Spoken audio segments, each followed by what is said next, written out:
Matthieu 28, 19, 20, Marc 16, 15, 16. Ce sont des petits versets.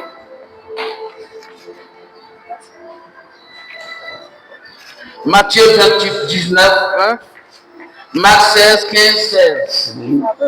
Celui qui a trouvé peut faire la lecture, s'il vous plaît. Peut faire la lecture, s'il vous plaît. Matthieu chapitre 28, à partir du verset 19. Nous lisons la parole de Dieu avec respect. Que Dieu te bénisse. Amen. Allez, faites de toutes les nations des disciples, les baptisant au nom du Père, du Fils et du Saint-Esprit. Verset 20. Et enseignez-leur à observer tout ce que je vous ai prescrit. Et voici, je suis avec vous tous les jours jusqu'à la fin du monde. Dieu bénisse sa parole. Que Dieu te bénisse. Marc 16. Où elle est?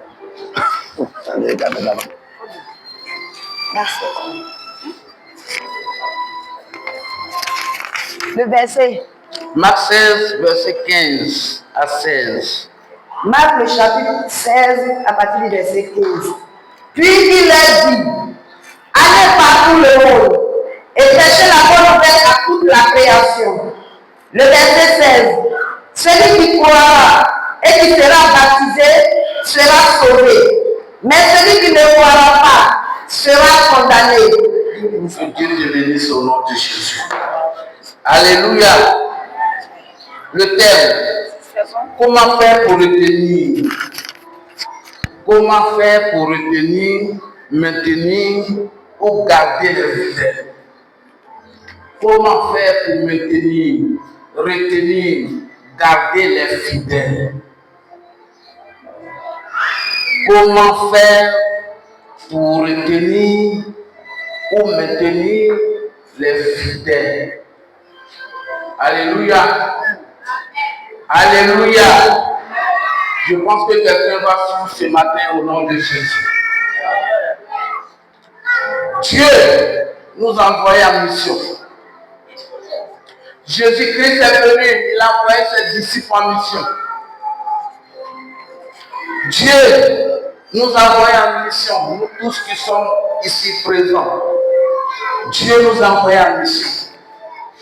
Une grande mission d'aller partout, évangéliser, prêcher la bonne nouvelle, d'aller partout, de faire toute la nation, ses disciples. Cette parole nous concerne ce matin. J'étais au dehors, j'ai vu des prospectus. On va faire un séminaire, on va faire une veillée. Oui. Nous pouvons évangéliser. Nous pouvons faire des séminaires. Nous pouvons faire des contacts. Ou même des porte-à-porte. On peut même avoir 1000 fidèles. 1000 nouveaux convertis. 1000 personnes qui nous rendent des visites. Mais est-ce que ces 1000 personnes vont rester? Est-ce que ces 1000 personnes vont rester? Est-ce que ces 1000 personnes vont rester?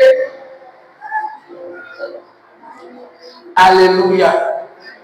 Qu'est-ce que nous devons faire pour les maintenir? Qu'est-ce que nous devons faire pour garder ces 1000 personnes? Qu'est-ce que nous devons faire pour retenir ces 1000 personnes? Alléluia. Nous devons faire l'évangélisation de rétention. Évangélisation de rétention. Évangélisation de rétention veut dire quoi?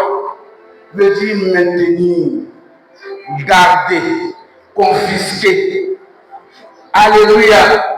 On peut sortir pour évangéliser, mais pour que ces personnes puissent rester, on va faire une évangélisation de rétention. de les garder, de les contenir, maintenir, de les retenir pour ne pas que ces personnes puissent s'en aller. Alléluia. C'est très important. L'évangélisation de rétention est le secret de la croissance de l'Église. C'est le secret de la croissance de l'Église. Quand une personne crée une société, il analyse, il fait la publicité, il travaille de telle sorte que cette structure prospère, progresse, croît. Nous, à l'église, on peut inviter les gens, mais est-ce que nous suivons ces personnes-là? Comment ces personnes peuvent rester?